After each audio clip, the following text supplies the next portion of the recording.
దావీదు మహారాజు కీర్తనల్లో 43వ కీర్తన 4వ వచనంలో ఒక చక్కటి మాటని అతను ఆ కీర్తనల్లో పాడుకుంటూ ఈ మాటని పాడుతున్నాడు. ఏమని? నేను దేవుని బలిపీఠమున యొద్దకు నాకు ఆనంద సంతోషములు కలుగు చేయు దేవుని నాకు ఆనందము సంతోషము కలుగజేయు దేవుని యొద్దకు చేరుదును. ఆనందము సంతోషం కలుగుజేయు దేవుని యొద్దకు నేను చేరెదను. బలిపీఠము దగ్గర ఆనందము సంతోషము దేవుణ్ణి కలుసుకుని ఆనందించడానికి కొరకు నేను బలిపీఠం దగ్గర పోయి చేరతాను అన్నాడు. 2 చేతులు ఎత్తి స్తోత్రం చెప్పండి అందరూ. బలిపీఠమును వద్దకెళ్ళి ఆనందమును సంతోషమును కలుగునట్లుగా దేవుణ్ణి నేను అక్కడ చేరుకుంటాను అంటున్నాడు దావీదు. బలిపీఠము అంటే ప్రత్యక్ష గుడారంలో ఆవరణంలో ఉండే మొట్టమొదట ప్రత్యక్ష గుడారంలో ఎంట్రవంగానే ఎదురయ్యేది బలిపీఠము. బలిపీఠము ప్రత్యక్షపు గుడారంలో ఎప్పుడైతే ప్రత్యక్షపు గుడారంలోనికి ఎంటర్ అవుతామో, ఎంటర్ అయినప్పుడు ఎదురయ్యేది ఏంటంటే బలిపీఠం. మనకు తెలుసు ఆవరణంలో బలిపీఠం ఉంటుంది, కొంచెం ముందుకు వస్తే ఇత్తడి గంగాలు ఉంటుంది. ఆవరణంలో ఉండేది 2. బలిపీఠం మారు మనసుకి గుర్తు, సమర్పణకి గుర్తు. అర్థమైందా? మన అర్పణలకు గుర్తు. మనం ఏదైనా అర్పించుకోవాలంటే బలిపీఠం దగ్గరికి రావాలి. మనం పాప పరిహారార్థమైన బలిని తీసుకొచ్చి అక్కడే మనం పాపములను పరిశుద్ధపరుచుకునే ఒక స్థలం బలిపీఠం.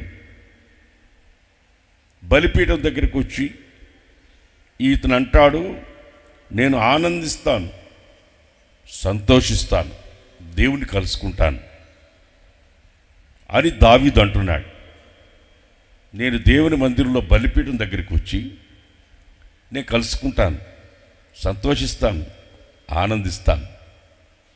ఓల్డ్ టెస్టిమెంట్లో మనం గమనించి చూస్తే ఏదైనా యుద్ధానికి వెళ్ళాలన్నా, ఏదైనా తెగుళ్ళు వచ్చినా, ఏదైనా అవసరమైనా ముందు పరిగెత్తుకొని బలిపీఠం దగ్గరికి వెళ్ళిపోయేవాళ్ళు.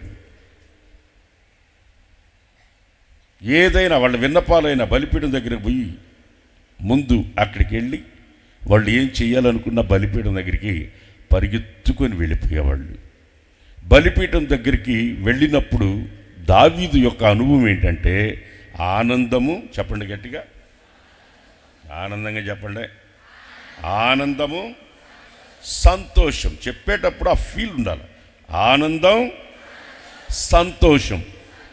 దేవుని బలిపీఠం దగ్గరికి నాకు వెళ్ళినప్పుడు నాకు ఆనందాన్ని సంతోషాన్ని కలుగు చేసి దేవుని కలుసుకుంటాను నేను అక్కడ. ఇక్కడ ఉన్న మనమంతా బలిపీఠం దగ్గరికి వస్తున్నాం. బలిపీఠం దగ్గరికి వచ్చినప్పుడు మీకు సంతోషం ఆనందం కలిగేటట్లుగా దేవుడు చేయునుగాక. ప్రైజ్ లార్డ్, హల్లెలూయా. ఇది లోకములో దొరికేది కాదు, లోకములో దొరికేది కాదు. లోకములో ఉన్నవానికంటే మనలో ఉన్నవాడు గొప్పవాడు. దేవునికి స్తోత్రం కలుగును గాక. ఆనందం సంతోషం బలిపీఠం దగ్గర దొరుకుతుంది. తెగుళ్ళు వచ్చినా ఏదొచ్చినా బలిపీఠం దగ్గరికి వెళ్ళిపోతారు. తెగుళ్ళు వచ్చినప్పుడు దావీదు ఏం చేశాడంటే, చదవండి సమూయేలు రాసిన 2వ పత్రిక 24వ అధ్యాయము 25వ వచనం, 24-25. అక్కడ దావీదు యెహోవా నామమున ఒక బలిపీఠము కట్టించి దావీదు యెహోవా నామమున ఒక బలిపీఠాన్ని కట్టించి దహన బలులను సమాధాన దహన బలులను సమాధాన బలులను అర్పించెను. యెహోవా దేశము కొరకు చేయబడిన విజ్ఞాపనలను దేశము కొరకు చేసిన విజ్ఞాపనను యెహోవా ఆలకింపగా ఆ తెగులు ఆగిపోయెను. చప్పట్లు కొట్టండి, గట్టి కొట్టండి, గట్టి కొట్టండి. ఇటు పక్క వినబట్ల సౌండ్. ఆ తెగులు ఆగిపోయెను.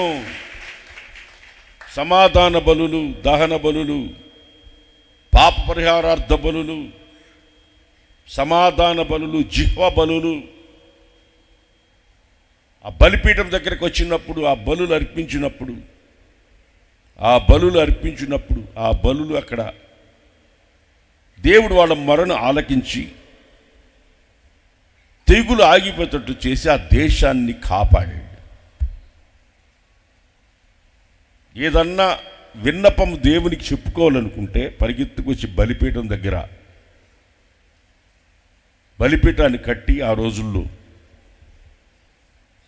ఆ బలిపీఠం దగ్గరికి వచ్చి విజ్ఞాపన చేసి మొరపెట్టినప్పుడు దేవుడు దాన్ని ఆలకించేవాడు. ఆలకించి వాళ్ళకి జవాబును అనుగ్రహించేవాడు. ఈరోజు వాక్యం వింటున్న మీకు ఏ కష్టం వచ్చినా, ఏ సమస్య వచ్చినా, ఏ బాధ వచ్చినా మీరు ఎక్కడికి పరిగెత్తుకొని రావాలి? ముందు సంతోషాన్ని, ఆనందాన్ని కలుగజేసే బలిపీఠం దగ్గరికి మీరు పరిగెత్తుకొని రావాలి. పరిగెత్తుకొని వచ్చేసి బలిపీఠం దగ్గర మీరు మొరపెట్టినప్పుడు, మీరు విజ్ఞాపన చేసినప్పుడు, మీరు పశ్చాత్తాపడినప్పుడు, మీ పాపములు ఒప్పుకున్నప్పుడు, క్షమించమని దేవుని సన్నిధిలో వేడుకునినప్పుడు దేవుడు నిశ్చయముగా మీ విజ్ఞాపనను ఆలకించి మీకు ఆనందాన్ని, సంతోషాన్ని ముందు విని, మీ మొరను ఆలకించి విని మీకు జవాబు దయచేసి మీకు మీ జీవితాలకి, మీ కుటుంబానికి, మన దేశానికి దేవుడు ఆశీర్వాదాలు కుమ్మరించునుగాక. ప్రైజ్ లార్డ్, హల్లెలూయా. బలిపీఠం దగ్గరికి వచ్చినప్పుడు ఎన్నో గొప్ప కార్యాలు జరుగుతున్నాయి. వాళ్ళ విన్నపాలు తీసుకొచ్చి బలిపీఠం దగ్గర వాళ్ళు విప్పి దాన్ని పరచి ప్రార్థన చేసినప్పుడు దేవుడు వాళ్ళకి జయాన్ని ఇచ్చాడు. రాజులు యుద్ధానికి వెళ్ళేటప్పుడు వెళ్ళాలా లేదా అని బలిపీఠం దగ్గరికి వచ్చి మొరపెట్టి దేవుని దగ్గర వెళ్ళమంటే వెళ్ళేవాళ్ళు, వద్దు అంటే ఆగిపోయేవాళ్ళు. బలిపీఠానికి అంత విలువ ఉంది. నిబంధన మందసం వేరు, బలిపీఠం వేరు. నిబంధన మందసం అతి పరిశుద్ధ స్థలంలో ఉండేది, బలిపీఠం ఆవరణములో ఉండేది. ఆవరణములో ఉన్న బలిపీఠం దగ్గరికి వచ్చినప్పుడు త్యాగం, సమర్పణ ఇవన్నీ మనకు కనబడతాయి. అబ్రహాము ఒక బలిపీఠమును కట్టి, అర్థమైందా, కట్లు పేర్చి తన కుమారుని అర్పించాడు. అర్థం కాలేదా? అర్పణకి, త్యాగానికి ప్రతిరూపం బలిపీఠం. ఈ బలిపీఠం దగ్గరికి వస్తే ఎవరైనా సరే సంతోషాన్ని, ఆనందాన్ని అనుభవిస్తారు. దావీదుకి పిల్లల్లో చాలామంది పిల్లలు ఉన్నారు. ఒక కొడుకు బలిపీఠం దగ్గర చనిపోయినట్లుగా మనకు బైబిల్లో రాసింది. బలిపీఠం దగ్గర చనిపోయాడు. బలిపీఠం దగ్గర చనిపోయాడు. అలాగే వాళ్ళ బామర్దే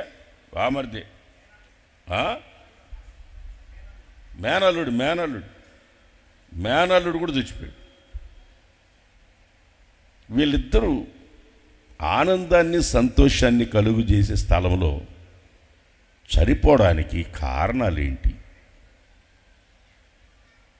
ఇప్పుడు సంతోషం, ఆనందాన్ని పంచే బలిపీఠంలో మరణం ఎందుకు వచ్చింది? బైబిల్లో కొన్ని సందర్భాలు ఎందుకు రాసి ఉంటాయంటే మనకు బుద్ధి రావడానికి కోసం రాసి ఉంటాయి, మనల్ని సరిచేయడానికి కోసం రాసి ఉంటుంది. అర్థమైందా? బైబిల్లో ఇట్లాంటి సందర్భాలు ఎందుకు రాసి ఉన్నాయి అని కొంతమంది వాదించేవాళ్ళు లేకపోలేదు. ఎందుకు రాసి ఉంటాయంటే ఒకరి యొక్క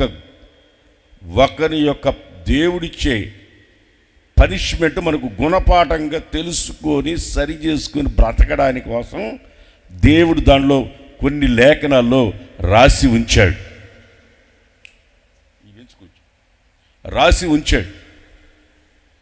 ఎందుకు రాసి పెట్టాడంటే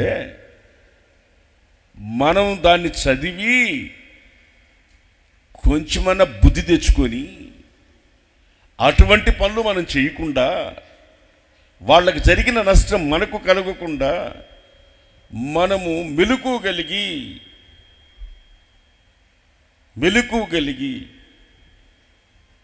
పరిశుద్ధతను వీడక అపవిత్రులం కాక అటువంటి నష్టం మన జీవితంలో కలగకుండా ఉండడానికి కొరకు వీటిని రాశాడు. మనం రాజుల మొదటి గ్రంథంలోనికి వెళితే 5వ వచనం నుంచి మనం చదివితే ఇక్కడ మనకు ఈ సందర్భం మనకు కనిపిస్తుంది. రాజుల మొదటి గ్రంథం 1వ అధ్యాయము 5వ వచనం నుంచి మనం చదివితే, హగ్గీతు కుమారుడైన అదోనియా గర్వించిన వాడై, అదోనియా అనే ఒక కుమారుడు దావీదుకి ఉన్నాడు. అదోనియా అనే కుమారుడు, ఇతడు దావీదు యొక్క కుమారుడు. అదోనియా అనే పేరుకి అర్థం యెహోవా నా జీవితమునకు మరియు నా జీవితమునకు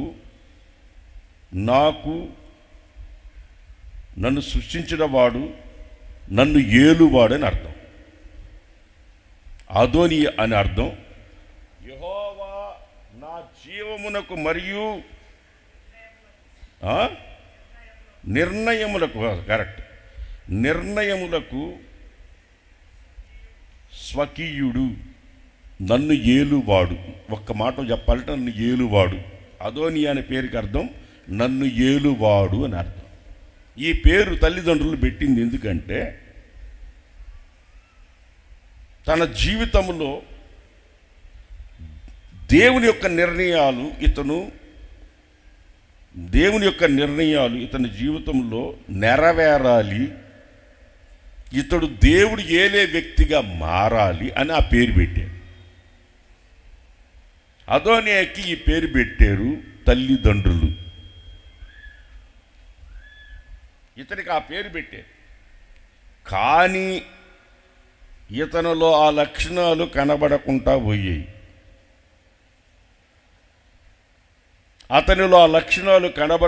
పోయాయి.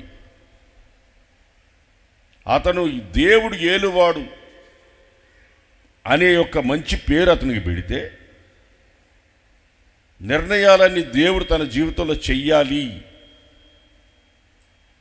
దేవుడే అతన్ని నిర్ణయించి అతన్ని నడిపించాలి, దేవుడే అతన్ని ఏలాలి అనే ఒక మంచి పేరు అతనికి పెడితే, అతడు మాత్రం గర్వించిన వాడై,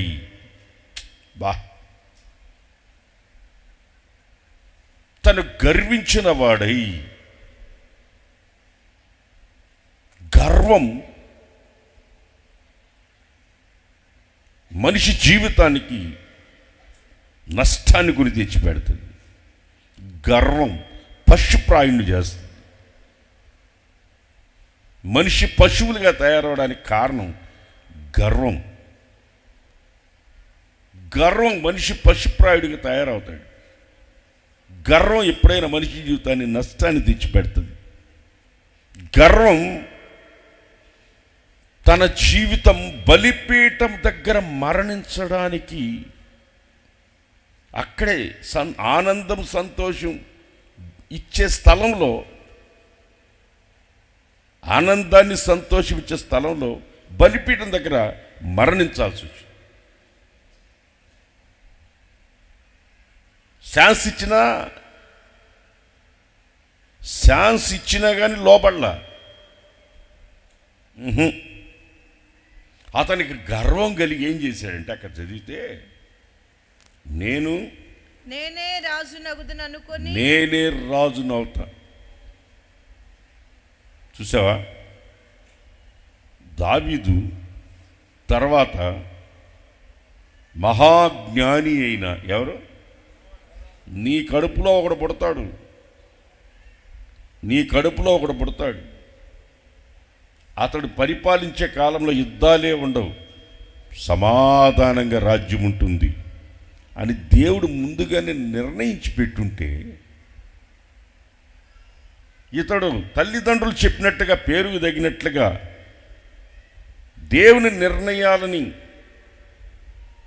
స్వీకరించే వ్యక్తిగా ఇతను ఉండకుండా, ఇతను దేవుడు ఏలుబడి చేసే వ్యక్తిగా ఇతను కనబడకుండా, నేనే రాజునవ్వాలి అని గర్వం ఒకటి వచ్చింది.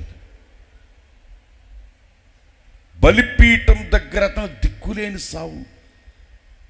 బలిపీఠం దగ్గర చచ్చిపోవడానికి కారణం ఆనందం సంతోషం కలిగే స్థలంలో చచ్చిపోయాడు. చూసారా? అతను ఆనందం సంతోషం కలిగే దగ్గర చచ్చిపోయాడు. చనిపోవడానికి కారణం గర్వం. నేనే రాజుని అగుదునని అనుకుని రథములను గుర్రపు రౌతులను పరిగెత్తుటకు కలుగుటకు, దానికి పరిగెత్తడానికి 50 మంది మనుషులను ఏర్పరచుకొనేను. ఇది ఇతనే కాదు, ఇతను చాలా అందగాడు కూడా.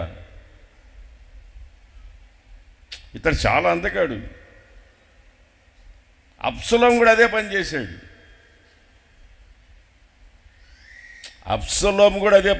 అందుకని అతను కూడా దిక్కులేని సాగు చచ్చిపోయాడు. ఆకాశానికి భూమికి మధ్యలో వేలాడి చచ్చిపోయాడు. ఎక్కించుకెళ్ళిన కంచరగాడిది చివరిదాకా తీసుకెళ్ళి ఆ కంచరగాడిద మస్తక వృక్షానికి తనను ఏలాడి వెళ్ళిపోయింది. ఆ గుబురుగా ఉన్న చెట్టు కింద నుంచి దూరింది. వాడు జుట్టు ఆకాశానికి ఉన్న ఆ మస్తక వృక్షానికి విరుక్కుంది, ఏలాడి. భూమికి ఆకాశానికి మధ్యలో వేలాడితే రాళ్లతో కొట్టి చంపితే గుట్టేశారంట. గుట్ట. రాజకాంక్ష, పదవి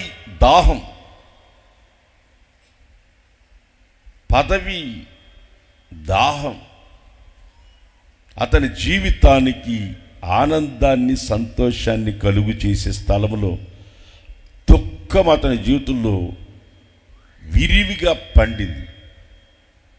తన జీవితంలో దుఃఖమే, మరణమే అతనిని జీవితంలో మరణం మృదంగం మోగింది అతని జీవితం. అతను అట్లా మారడానికి కారణం రాజకాంక్ష, పదవి వ్యామోహం. ఇదిగో వాళ్ళు ఉన్నారు కదా, నేను కూడా అలాగ అయిపోవాలి. దేవుడు ఒక్కరిని ఏర్పాటు చేసుకుంటే ఖచ్చితంగా దేవుడు దాన్ని నెరవేర్చి తీరతాడు. ఆమె చెప్పండి. నెరవేర్చి తీరతాడు. నిన్ను విడువను, చేసేంత వరకు నిన్ను విడవను ఎడబాయనని యాకోబు చెప్పాడా లేదా? చేశాడా లేదా? చెప్పాడు, చేస్తాడు. ఇతని జీవితంలో అతని యొక్క గర్వం, అతని యొక్క రాజకాంక్ష, అతను కొంతమందిని ఏర్పాటు చేసుకుని దాని ముందు పరిగెత్తడానికి కొంతమందిని పెట్టుకున్నాడు. అంటే మన భాషలో చెప్పాలంటే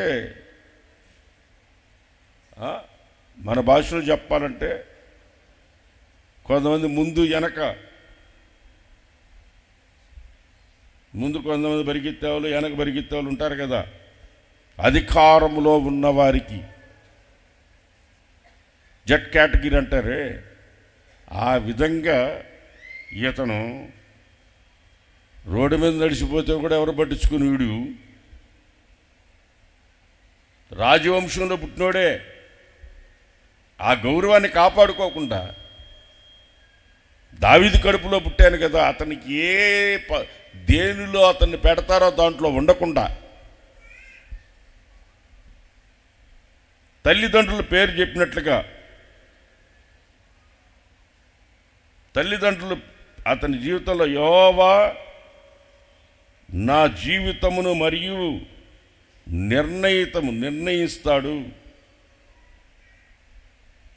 నిర్ణయించినట్టుగా నన్ను నడిపిస్తాడు, నన్ను ఏలుకుంటాడు అనే పేరు పెడితే అటువంటి లక్షణాలతో ఇతను జీవించకుండా ఇతని జీవితంలో తను చేసిన పొరపాటు గర్వం ఒకటి, పదవి వ్యామోహం ఒకటి. తర్వాత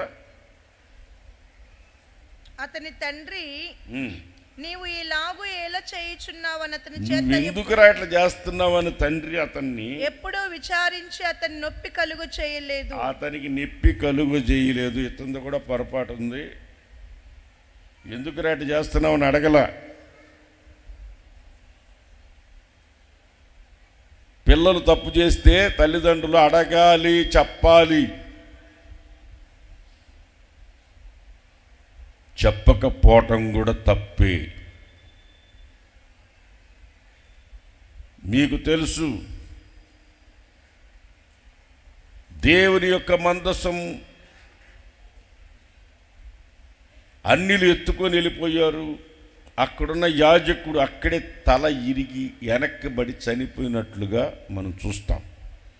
ఎందుకు అలా చనిపోయాడంటే వాళ్ళ పిల్లలకి అతను బుద్ధి చెప్పలేదు అని బైబిల్లో రాసి.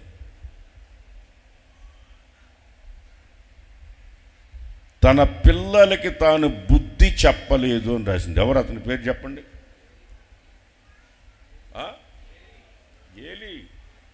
ఏలి కుమారులకి బుద్ధి చెప్పలా. వాళ్ళ మందిరంలో వాళ్ళు చేసే పని, బలిపీఠం దగ్గర వాళ్ళు చేసే శాస్త్రాలు, బలిపీఠం దగ్గర చేస్తున్న వాళ్ళ శాస్త్రాలు చూస్తూ కూడా చెప్పలా. ఎందుకంటే పిల్లలు కదా.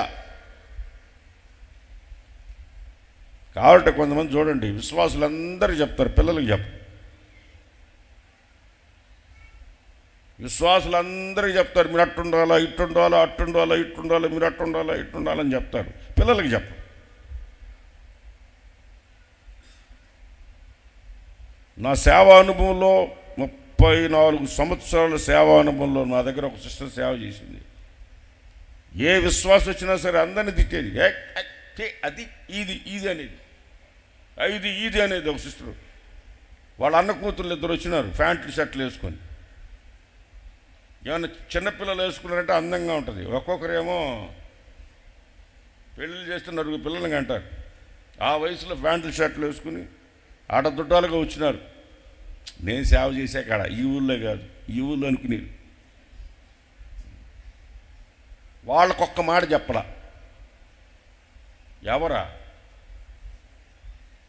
ఆ పెద్ద సిస్టరు. వాళ్ళ పిల్లలకి చెప్పలా. విశ్వాసులకు మాత్రమే ఆ చెంప ఈ చెంప వాయించాడు బారేస్తుంది. అసలు కొంతమంది చర్చికి రాకుండా కూడా మానేశారు ఆ దెబ్బకి. అర్థం కాల. ఇప్పుడు సంగతి కాదు నేను చెప్పేది.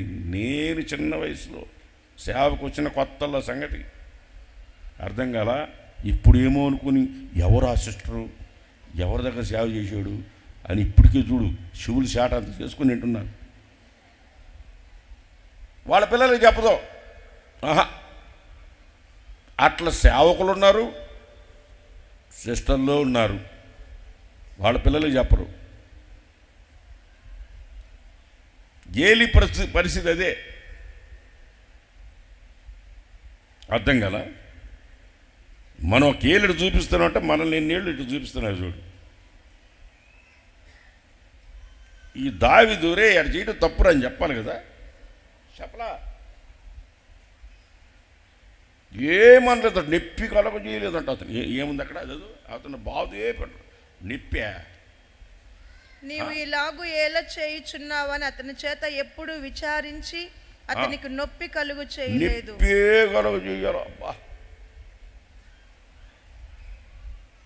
ఇప్పుడు ఎట్ట తయారయ్యారంటే నొప్పి లేకుండా, ఏమి లేకుండా, నొప్పి లేకుండా బిడ్డను కనాలా? ఎట్టకంటారు? ఈ మధ్య హాస్పిటల్లో రాసి పెట్టున్నారు నొప్పి లేకుండా. అర్థం కదా? నొప్పి లేకుండా బిడ్డను కంటారా? నొప్పి లేకుండా నీ జీవితం బాగుపడుతుందా? నిన్ను గర్దించకుండా నీ బతుకు బాగుపడుతుందా? బలిపీఠం కదా సాగకూడదని కదా నీకు నొప్పి లేకుండా ఉండాలంటే నొప్పి లేకుండా చేయకూడదు. కొన్నిసార్లు వాక్యం చెప్పేటప్పుడు కఠినంగా ఉంటుంది. కొన్నిసార్లు వాక్యం చెప్పేటప్పుడు కొన్నిసార్లు డైరెక్ట్గా 10 మందిలో అవమానం కలిగినట్టుగా ఉంటుంది. నువ్వు ఒక దగ్గర నిలబడుకోనున్నా నువ్వు ఎక్కడో తిరుగుతున్నట్టు ఉంటుంది. పబ్లిక్లో నన్ను ఎందుకంటే తిట్టాడని కొంతమంది సగంలో లేచి వెళ్ళిపోయినోళ్ళు లేకపోలేదు, తిరిగి మరలా చర్చికి రాకుండా అడ్రస్ లేకుండా పోయినోళ్ళు లేకపోలేదు. పోవడం వలన వాళ్ళకి నష్టం. నొప్పి లేకుండా చేస్తే చస్తారు. నొప్పి లేకుండా మాలిష్ మాటలు చెప్తే అబ్బా భలే పాస్టర్ వచ్చినాడు రమ్మనికంట. ఎవడన్నా కఠినస్తుడు ఒకటి వచ్చాడుకో, ఓయం ఆ పాస్టర్ వచ్చాడంటే మనల్ని బతకనీడురా, ఆ పాస్టర్ వచ్చాడంటే మనం తిడతాడరా అని చెప్పేసి ఒక్కొక్కరు ఆ పాస్టర్ రాకూడదని ఉపవాస ప్రార్థన చేసుకున్న వాళ్ళు కూడా కొంతమంది ఉంటారు. ఉప్మా తిని మామూలుగా కాదు, తినకుండా చేశారనుకున్నారు. నొప్పి లేకుండా చేశాడంటే ఇటు దావీదు తిరగబడుతుంటే రాజకాంక్ష కలిగి తిరుగుతూ ఉంటే వీళ్ళు పిల్లలై ఉండి రాజవంశంలో పుడితే ఆ బ్లడ్ అట్టాడిదేమో మరి ఏం చేస్తాం? అర్థం కదా? ఆ బ్లడ్ అట్టాడిది రివర్స్ అయ్యి తిరగబడి రాజకాంక్ష తిరిగి బ్లడ్ రాజవంశంలో పుట్టాడు కదా.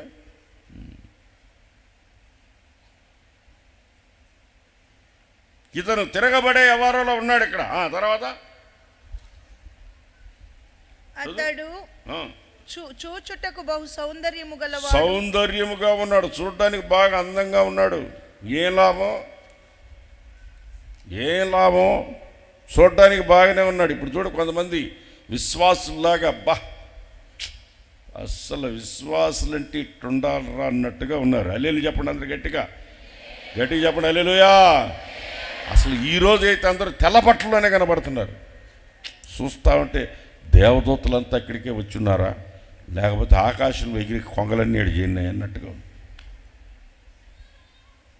ఆకాశంలో ఎగిరనే కొంగలన్నీ ఏడు తెల్లగా వచ్చి ఇక్కడ వాలినాయా అన్నట్టుగా తెల్ల బట్టలు వేసుకున్న బా చూడడానికి ఎంత అందంగా ఉన్నారో.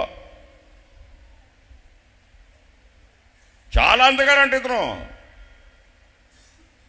పైకి అందంగా ఉంటే ఏం లాభం? పైకి అందంగా ఉంటాడు.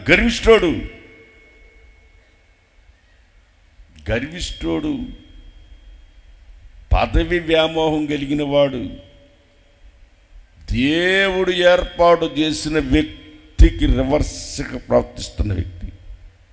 దావీదునైనా, సౌలునైనా, దావీదునైనా, సొలొమోన్నైనా, ఎవరినైనా దేవుడు ఎన్నుకున్న వ్యక్తికి ఎవడు విరోధంగా ప్రవర్తించకూడదు. ఆమె చెప్పండి, అందరు గట్టిగా చెప్పండి, ఆమె చెప్పండి. ఒకవేళ అతను తప్పు చేస్తే దేవుడు 2 అంతల శిక్ష అతనికి ఇస్తాడు. అర్థమవుతుందా? 2 అంతల శిక్ష అతనికి ఇస్తాడు. తన జీవితంలో చదువు చాలా అందగాడంట. అతడు సెరూయా కుమారుడైన యోవాబుతోనూ యాజకుడైన అబ్యాతారుతోనూ ఆలోచన చేయగా వారు అదోనియా పక్షము వహించి అతనికి సహాయము చేసిరి గాని. ఇక్కడ దానికి ఉంచదు. చూచుటకు అతడు బహు సౌందర్యము గలవాడు, అబ్షాలోము తరువాత పుట్టినవాడు. అతడు సెరూయా కుమారుడైన యోవాబుతోను, యావాబు అనే సైన్యాధిపతి, దావీదుకి మేనల్లుడు, దావీదు మేనల్లుడు కూడా ఇతడు కూడా చచ్చిపోయాడు. చచ్చిపోవడానికి కారణం ఏంటంటే అతనితో ఇతడు ఏకీభవించి ఉన్నాడు.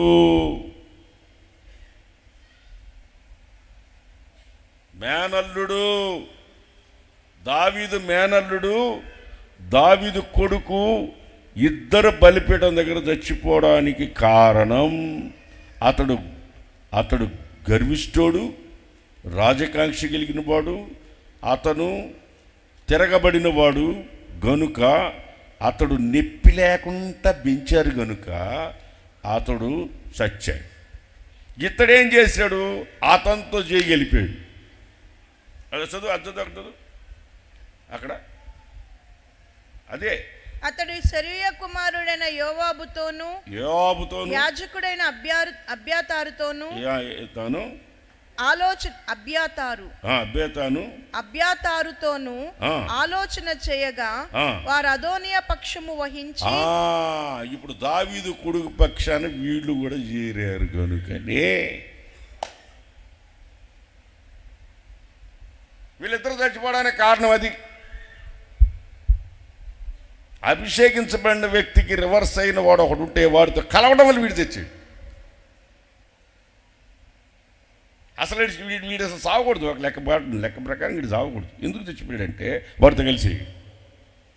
ఎందుకంటే వాడు రాజ్యంలో ముందుకు వచ్చినప్పుడు నేను కూడా వెనకుండొచ్చు అనుకుని ప్లాన్ వేసాడు.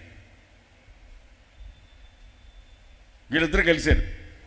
వాడితో వీడు ఏకీపించాడు కనుక వీడు చచ్చిపోయాడు.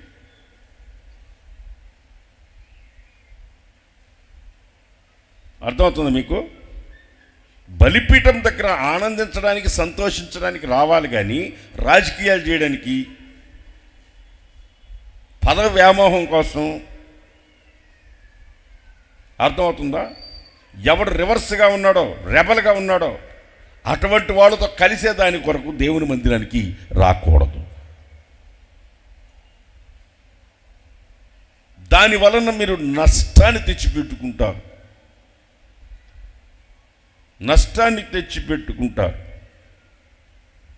దేవుడు నీ జీవితంలో ఏలుబడి చేయడు. ఆనందం, సంతోషం పక్కకు పోయి దుఃఖాన్ని నీ జీవితంలో మిగిలిస్తుంది. నీ జీవితానికి అది మిగిలించకుండా ఉండాలంటే నువ్వేం చేయాలి? ఖచ్చితంగా నీవు నీ జీవితంలో సంతోషాన్ని, ఆనందాన్ని కలుగు చేయాలంటే నీవు అభిషేకించబడిన వారికి విరోధంగా ప్రవర్తించకూడదు. ఆమె చెప్పండి, గట్టిగా చెప్పండి. ఆమె చెప్పండి, గట్టిగా చెప్పండి. అలేలు చెప్పండి, అలేలు చెప్పండి గట్టిగా. దేవుడు ఒక వ్యక్తిని ఎన్నుకుంటే అతను నీకంటే వయసులో తక్కువ ఉండొచ్చు, నీ అంత ఎక్స్పీరియన్స్ లేకపోవచ్చు,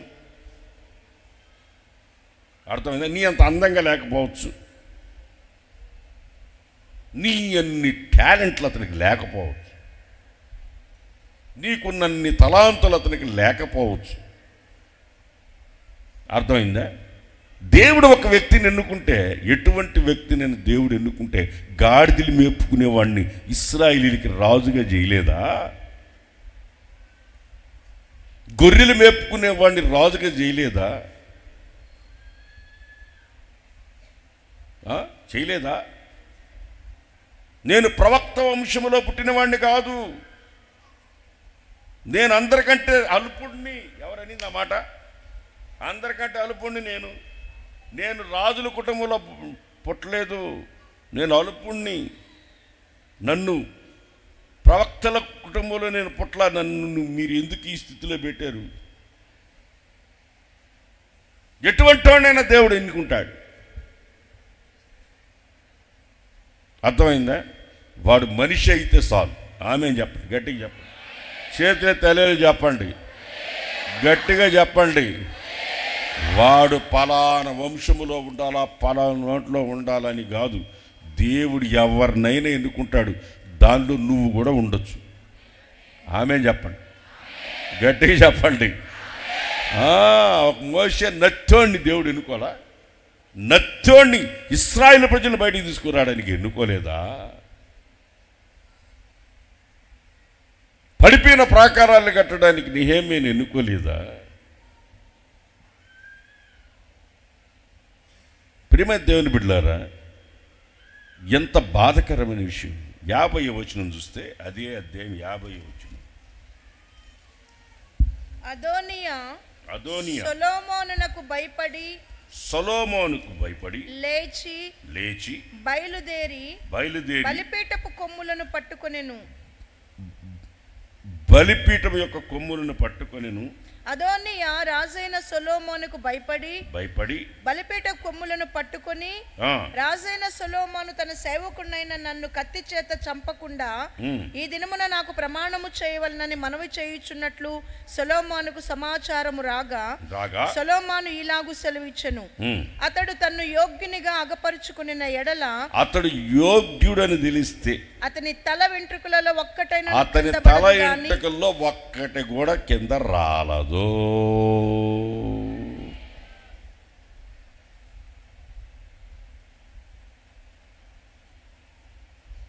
బలిపీఠం దగ్గరికి వచ్చిన వాడు యోగ్యుడిగా ఉండాలి. చెప్పండి అందరూ, ఎలా ఉండాలా? దేవుని సన్నిధిలో నీవు దేవునికి కనపరుచుకున్నటకు నువ్వు యోగ్యుడిగా ఉండాలి. బలిపీఠం దగ్గరికి వచ్చినాడు నువ్వు యోగ్యుడిగా ఉండాలా. యోగ్యుడు అన్నప్పుడు ప్రకటన గ్రంథంలో ఒక వాక్యం నాకు గుర్తుకు వస్తూ ఉంది. అక్కడ ఒక గ్రంథం ఉంది. ఈ గ్రంథముని ఇప్పుడకు ఎవడు యోగ్యుడు, ఇక్కడ ఎవరైనా ఉన్నాడా అని చూస్తున్నాడట. ఆత్మవశుడై వెళ్ళిన యోహాను గారు, అపోస్తుడైన యోహాను గారు. అక్కడ సింహం ఉంది, అందరున్నారు. సింహం దాన్ని ఇప్పలేదు, గొర్రె పిల్ల దాన్ని ఇప్పిందంట. గొర్రె పిల్ల. అతడు యోగ్యుడయ్యాడట.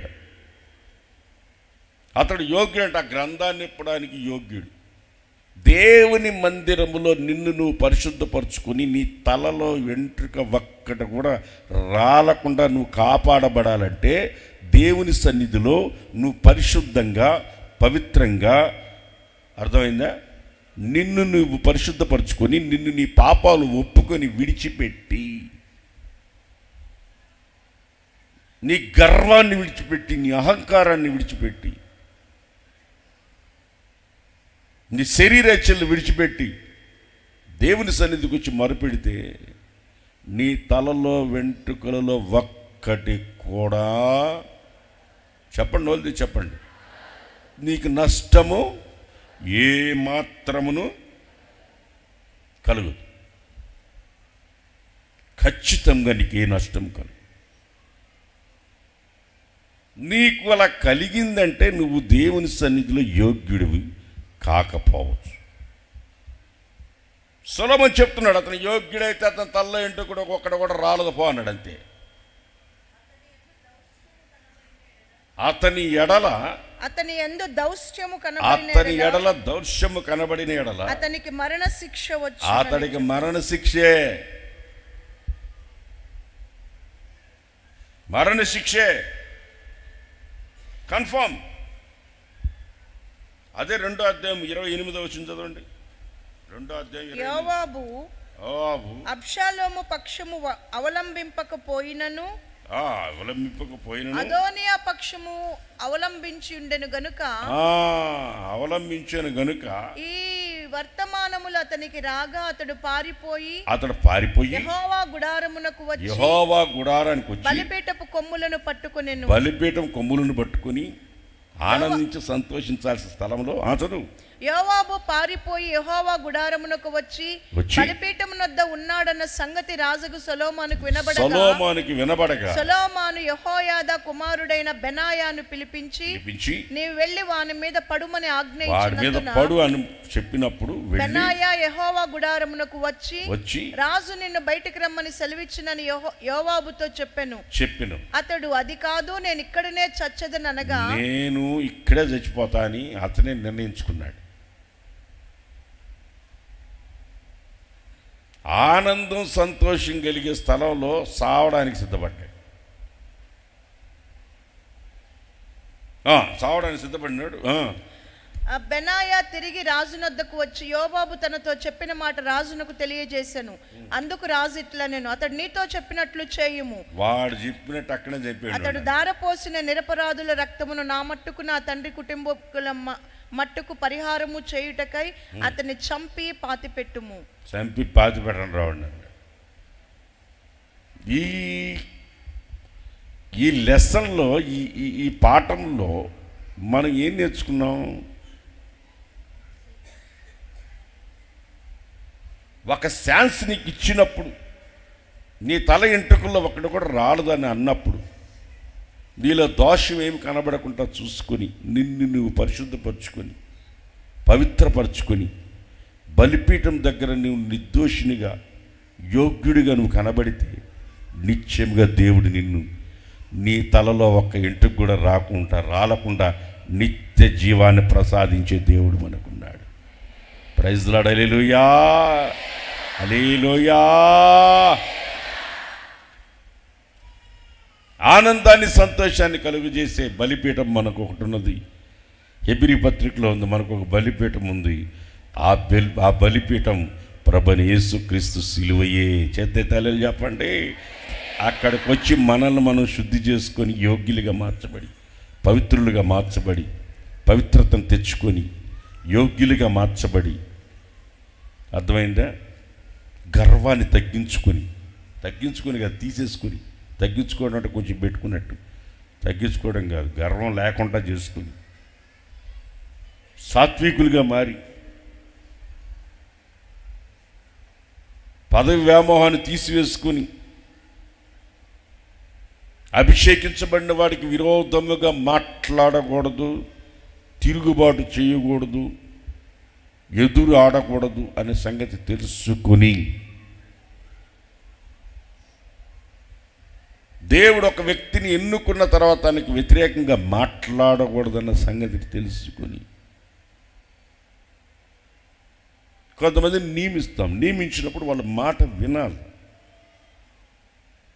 వాళ్ళు కొన్నిసార్లు కఠినంగా ప్రవర్తించవచ్చు. ఆ కఠినంగా ప్రవర్తించడానికి నీకు మేలు కొరకే ప్రవర్తించవచ్చు. నెప్పి తగలకుండా చేస్తే నష్టం వస్తుంది కనుక కఠినంగా ప్రవర్తించవచ్చు. నడిపించేటప్పుడు మీకు కొంతమంది కోపం రావచ్చు, కానీ అది నీకు ఆశీర్వాదకరమైన సంగతి తెలుసుకోవాలి.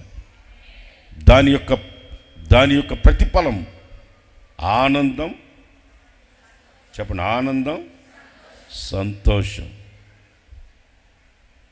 కష్టం వచ్చినప్పుడు పరిగెత్తుకుంటూ బలిపీఠం దగ్గరికి పరిగెత్తుకుని వెళ్తున్నారే, అక్కడ ఎందుకు అతను ఆ మాట చెప్పినప్పుడల్లా అతను అక్కడ నేను చేసింది పొరపాటే, నేను చేసింది తప్పే అని ఒప్పుకొని యోగ్యుడిగా మారచ్చు కదా. నేను ఎందుకు అక్కడ వస్తానని అతను చెప్పాలి. సావు యొక్క పరిష్కారమా? మనిషి జీవితానికి సావు పరిష్కారమా? కాదే. కొంతమంది ఉంటారు, ఎప్పుడు నేను చస్తా అంటుంటారు, సావరు.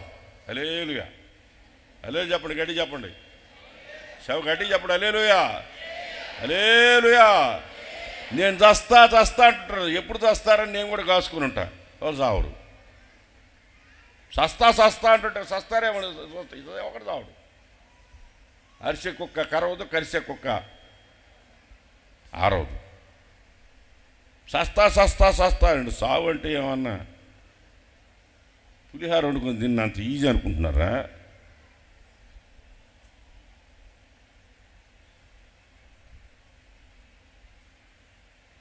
దేవుని బలిపీఠము దగ్గర దేవుని మందిరములోనికి నువ్వు వచ్చినప్పుడు, దేవుని మందిరమునకు వచ్చినప్పుడు నీ ప్రవర్తన సరి చేసుకుని రా అనుందా? ఉందా బైబిల్లో? నీ ప్రవర్తన సరి చేసుకుని దేవుని మందిరంలోనికి రా. లోకాన్ని దేవుని మందిరంలోకి తేబాక. లోకాన్ని దేవుని మందిరంలోకి తేవద్దు. బలిపీఠం దగ్గరికి నీ రాజ్యం వేరు నా రాజ్యం వేరు అన్నాడు యేసు ప్రభు. ఇది పరసంబంధమైన రాజ్య స్థాపన కొరకు ఏర్పాటు చేయబడిన సార్వత్రిక సంఘం. ప్రభు కొరకు ఏర్పాటు చేయబడిన సంఘం, తన స్వరక్తమిచ్చి కొన్న సంఘం. శిక్ష మన మీదకి రావాలి, కానీ తన కుమారుణ్ణి లోకానికి పంపించి బలిపీఠం అనే సిలువ అనే బలిపీఠం మీద ఆయన మీద మనకు రావాల్సిన శిక్ష అతని మీద వేసి మనల్ని తప్పించి, విడిపించి, కరుణించి, రక్షించి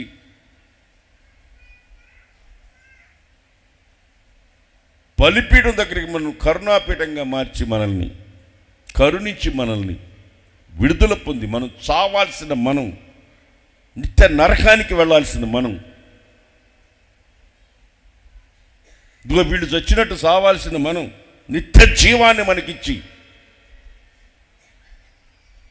తన మన కొరకు ప్రాణం పెట్టి మనల్ని రక్షించి ఆ బలిపీఠం మీద ఎవడైతే సిలువ అనే బలిపీఠం దగ్గర పరిగెత్తుకొని వస్తాడో వాడు పాప క్షమాపణ పొందుతాడు, పశ్చాత్తాపడతాడు, విమోచించబడతాడు, రక్షించబడతాడు, విడుదల పొందుతాడు, యోగ్యుడిగా మార్చబడతాడు. ఇదిగో ప్రభు వల్ల ఆరాధన దగ్గరికి వచ్చిన్నాం. మనం యోగ్యులమై పరిశుద్ధపరచుకొని మనల్ని శుద్ధి చేసుకుని ఈ ప్రభు వలలో పాలు పంపులు పొందాలి. ఆమె చెప్పండి, గట్టిగా గట్టిగా చెప్పండి, విషయాలు చెప్పండి.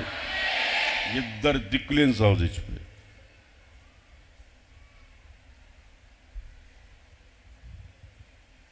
వాళ్ళకి చెప్పినా వినలా, దాన్ని దిక్కులేని సావంటే. దిక్కులేని సావంటే ఎవరు లేరు, మున్సిపాలిటీ వాళ్ళు ఎత్తేసారు, అది కాదు. దిక్కులేని సావంటే మున్సిపాలిటీ వాళ్ళు ఎత్తేసారు, అది కాదు. మున్సిపాలిటీ వాళ్ళు అంటే మనుషులు కదా, వాళ్ళని ఎందుకు కించపరుస్తాం? గవర్నమెంట్ కాదు అది.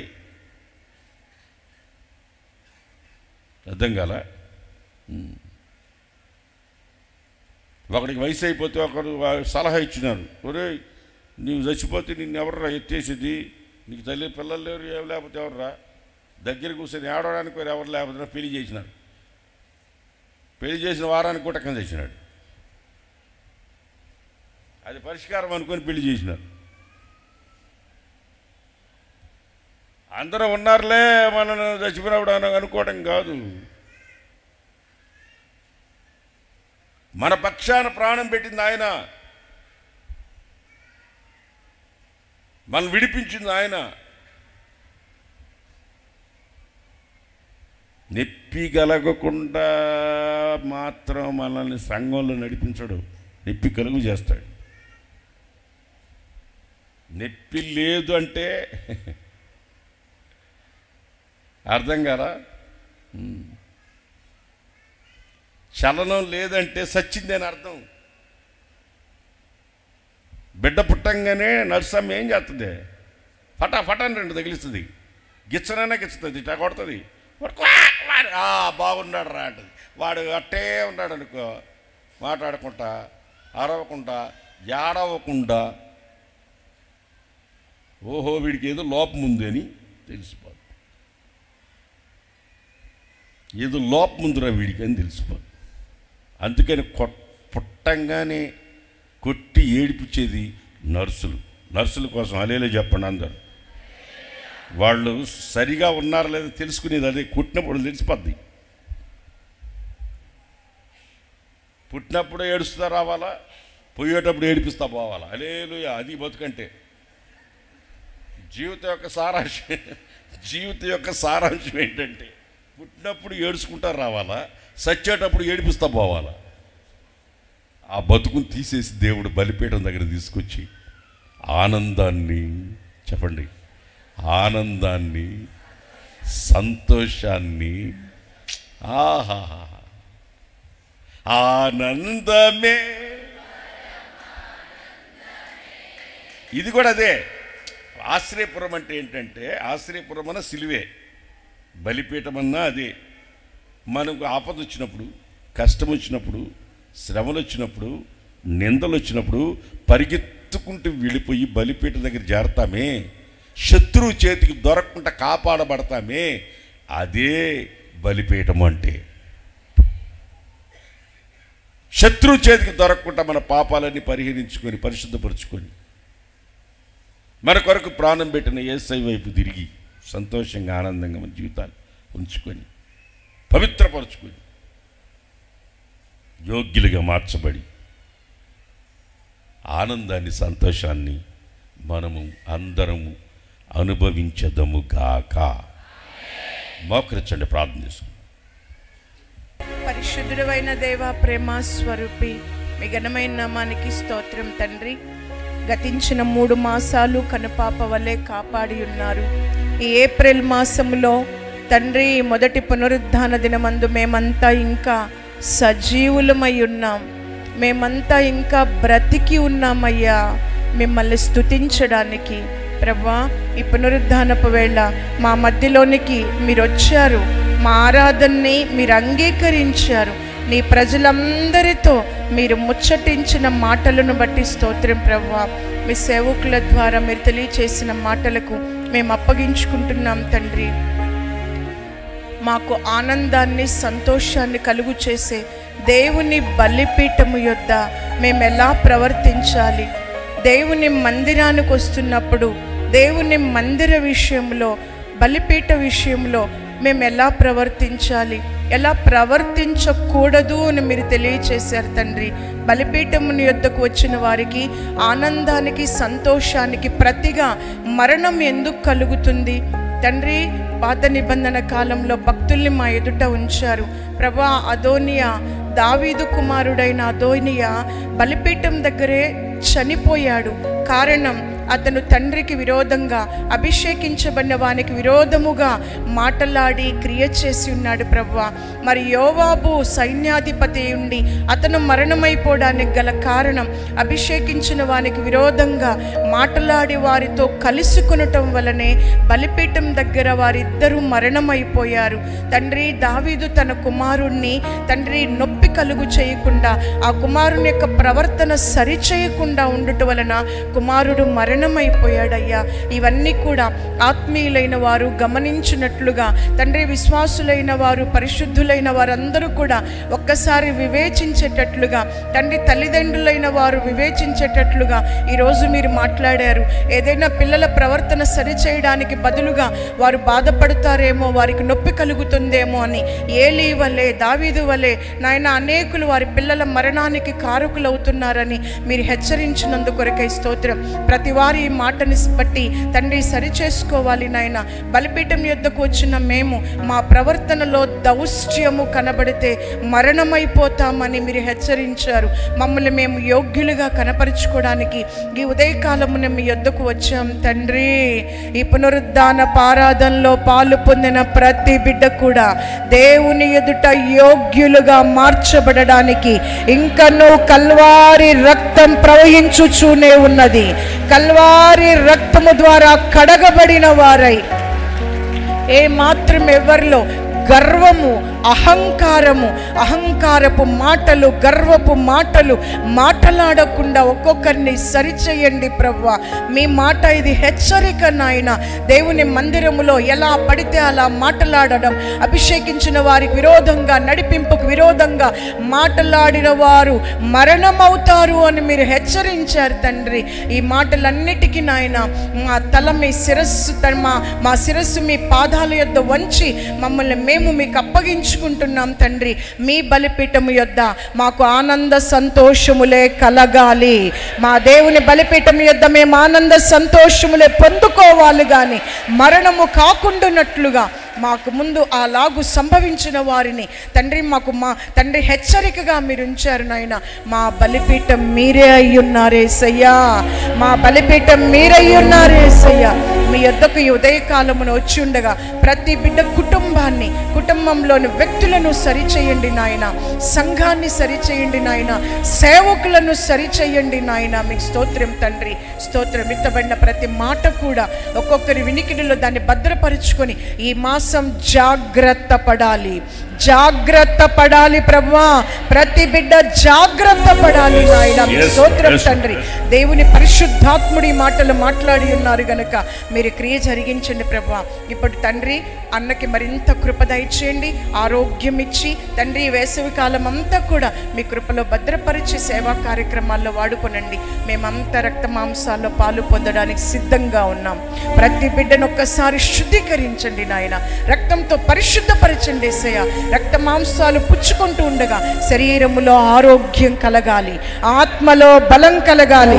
ఈ రక్త మాంసముల బలము వలన మేము ఆ రాజ్యానికి చేరుకోవాలి తండ్రి. అలాగా మీరు కృప చూపమని ఈ పునరుద్ధాన ఆరాధన ఆద్యంతం ఆశీర్వాదకరముగా మీరు జరిగించి మీ రహస్య రాకడ కొరకు మమ్మల్ని సిద్ధపరచుచున్నందు కొరకే కృతజ్ఞతాస్తుతులు చెల్లిస్తూ యేసుక్రీస్తు నామంలో అడిగి వేడుకొనుచున్నాము తండ్రి, ఆమేన్. రెండు చేతులెత్తి స్తోత్రం చెప్దాం. మన పునరుద్ధానుడైన ప్రభువైన యేసుక్రీస్తు కృప, తండ్రి దేవుని ప్రేమ, పరిశుద్ధాత్మ సహవాసం సన్నిధి మనకును సర్వలోకంలో ఉన్న పరిశుద్ధులకి సదాకాలమైన కృపతోడేండి నడిపించును గాక. ఆమేన్.